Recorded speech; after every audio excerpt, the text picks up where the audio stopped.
Quạt rồi.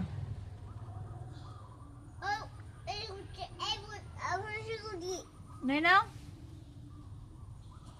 Thăm ai còn? Wow, đúng không? Phải chơi rồi. Ấy đâu còn? Sợ bôi kìa. Sợ bôi kìa còn. Sợ bôi orange. Hoàng ấy không ai cắt mic ông lé đó. Sợ bôi orange.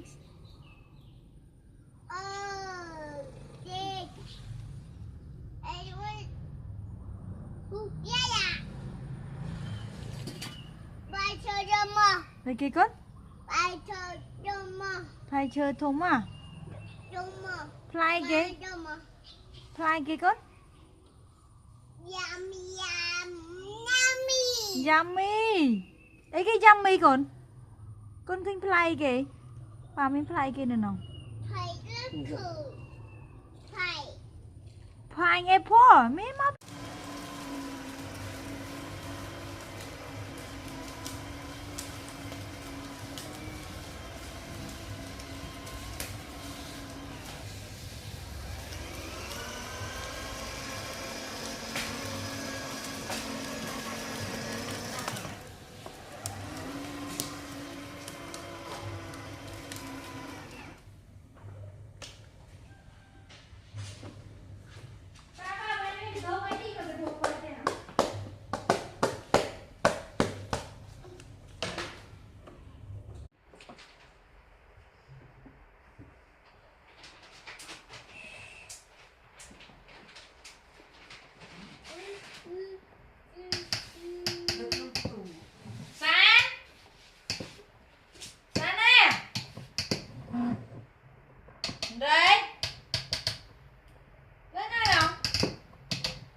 Nó thò bây giờ